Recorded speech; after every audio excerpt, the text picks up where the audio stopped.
look at Sam Darnold, second year. His mechanics are much cleaner. He's much more consistent. His errors are because he's young. You know what I mean? Daniel Jones, mechanically, much more mature than what you would expect from a rookie that was getting tore up through the draft process. Dak Prescott not there year 4. That's an issue. Period. Well, it's just tape, guys. It's football. Another reason I've said earlier in the show. There's 6 to 7 quarterbacks in the first round. Wherever Dallas lands, they got a shot at 1 or 2. I really don't think Dak's the answer, folks. I understand he was a 4th rounder, and he was a nice little surprise. And honestly, in all honesty, folks, Tony Romo should have played that year. I really think he should have.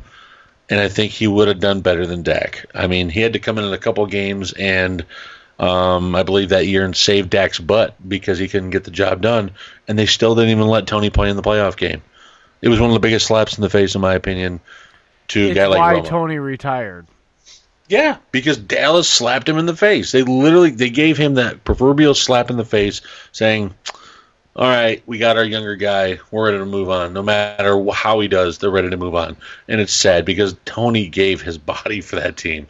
That guy put everything on the line every game, even if he had turnovers. Just when they got the right players around him where he could have had a chance. Because let's be real, Tony Romo is 4 times the quarterback Dak Prescott's ever going to be on his worst day. Can we just establish Imagine if Amari Cooper and Zeke was playing with him in these past couple games. Exactly. Dallas possibly would have won them. With that offensive line 2 years ago. Yeah. Agreed. Because it's getting banged up now. Actually, bad news on that. Amari Cooper apparently is in significant pain over a quad injury he has, and it looks like he might miss next week. Tyrone Smith's high ankle sprain is worse than people thought, so it looks like he might be out now, and La'el Collins is a 50-50. Dallas is facing Philly next week, and they're getting a ton of talent back. They're getting Deshaun Jackson back. Philly is coming off another one of those weeks, like when they hit the Packers, where they just got smashed against a team they didn't think was, you know, and their pride's hurt a little bit, and this sets up almost exactly the way the Packers-Eagles matchup did. This could be a surprise, because I think everybody's going to pick Dallas. I really do. I think after what happened... And who's the Cowboy killer on whatever team he's played? Deshaun Jackson torched Dallas when he was with Philly. Yeah. Deshaun Jackson torched Dallas when he was with Washington. He torched Dallas even when he was there in Tampa Bay. He had a good game against them. Because he didn't play this week, did he? For next week, he's coming back. Yeah, Doug Peterson already said he probably could have played this week, but they didn't want to re-aggravate. It's extra caution. They want him for the stretch. Because that offense is much different when he's there. So, anything folks, else, man? Yeah. There's a couple more games. Excuse me. A proving point for me, and I know a couple other people on the show. I know Dylan was a big backer of the Rams, but Jay and I have been a big backer of Kyle Shanahan and San Fran, baby. They won 20-7 very, very decidingly today. Yeah, it was a 13-point finish, but you know what? San Fran was beating the crap out of LA on defense to offense. I did pick them to win the division. Yeah, San Fran's going to win the division. Yes, after watching it, and I think LA is going to fall down the trickle ladder, and Seattle's going to finish in the wild card. And Seattle's one of the most dangerous teams in the playoffs. That's what's going to scare the hell out of me, because Russell Wilson has been there and done that. Been to 2 Super Bowls, won one. Here's what I like, though. Early Seattle, Green Bay, Seattle, and San Francisco had Green Bay's number. Oh, yeah. Then it flipped on San Francisco, and then it flipped on Seattle. Watch the last 3 matchups. Green Bay has really given Russell Wilson a hard time, and that was with a defense that wasn't nearly as good as this one. And we still lost both games. And an offensive scheme that was stagnant and dependent on Rodgers doing everything. I think McCarthy ran the ball 6 times in the last 2 drives. This is a terrible matchup, Packers for Seattle. I don't think Seattle is a problem for Green Bay with the way this team is set up, with Aaron still there and the experience he's had in these matchups, because I said it before, and it's happening. I think it's happening. LaFleur's biggest weapon is Aaron Rodgers. It's not his biggest hindrance. It's his biggest weapon, his biggest asset. The one thing that's different between him and the other head coaches that he's compared to is Aaron Rodgers. And I think last week was a big reason why. Now, Shanahan, I don't think needs that quarterback because he's grew up. He has everything else system. working for him. Right. Yeah. He grew up. He was in the household of the originator of this. So I don't think he Kevin needs Coleman, that quarterback. Matt Breida, He's already and got the answers. Mostert are studs running backs. I love them all together, and they are a three-headed monster. They might have holes, or they might not match up. But they're not glaring, though. But here's the issue, what I said last night. They're balanced. For whatever hole they have some other player or multiple players that I can say, okay, but that group makes up for OBJ. Yeah. That group makes up for Saquon Barkley. That group makes up for, whatever said player. So that gets hard to defend because, well, you can't double cover this guy. You can't put 9 guys in the box. You can't concentrate necessarily on one thing. Pittsburgh just went up another touchdown. They're going to be up 21-0. Wow. I haven't even peeked over there lately. All I'm going to say, folks, is this. This is surprising, honestly. The LA-Kansas City road trip does not look as bad as it first did. From what I'm seeing here, it does not look I have those that as bad. back-to-back losses, and they're going 2-3. If they don't lose those, they could literally go 13-3. They could sit the last 2 games on a bye week and kind of prepare. No, I don't want them to sit. You don't want them to sit? No, I don't like the sitting. I don't want it because I don't want them. I want them to sit because of I injury. like the bye week, but I want them playing week 17. They're already sitting a week. Yep, Pittsburgh touchdown. Who is this kid? Devlin Hodges. Wow. Could we have overestimated and Mason Rudolph is not the guy, and it's Devlin Hodges. They're going into LA and they're up 21-0. Oh, you have to give props to Mike Tomlin. Okay. Yes. 100%. We've given him. We've been on him. We've dogged him.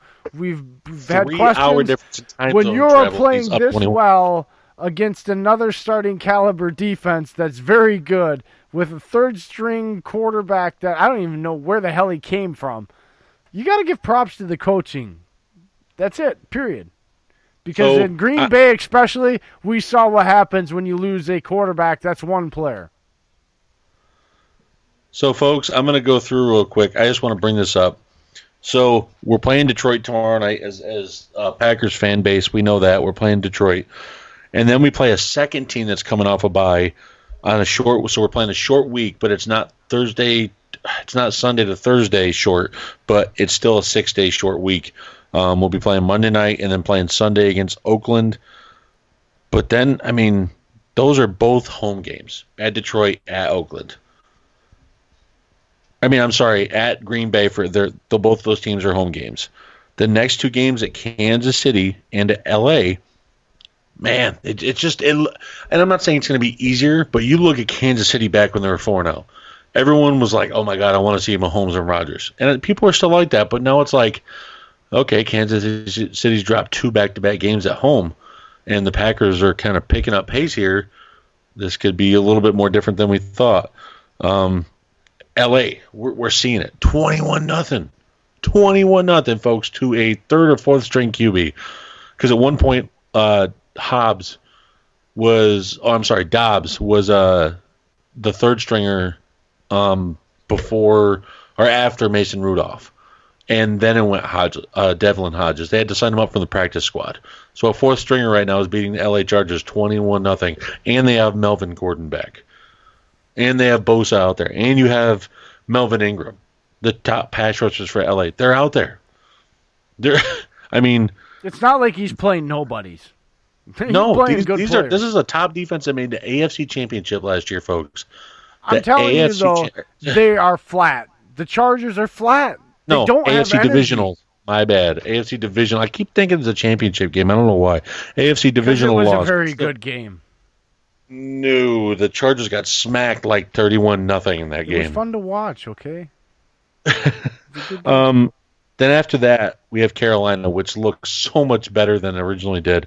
But Carolina has to leave its comfort of Charlotte, North Carolina, of the 50s and 60s, going up to Lambeau Field in right around mid-November, which we know nice 10, 20-degree weather. Might have some snow showers in there.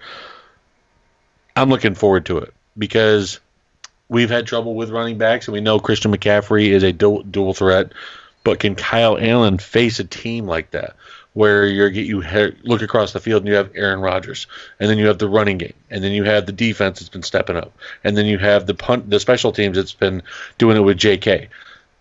Kyle Allen, to me, he's doing really damn well. I have no problem admitting that. Oh, you've been all on the Kyle Allen train. Yeah, so. I love it. I love him. But if there's a game I have to pick him to lose, it's against Green Bay, and it's in Green Bay. It's just... It's Mike Pettin.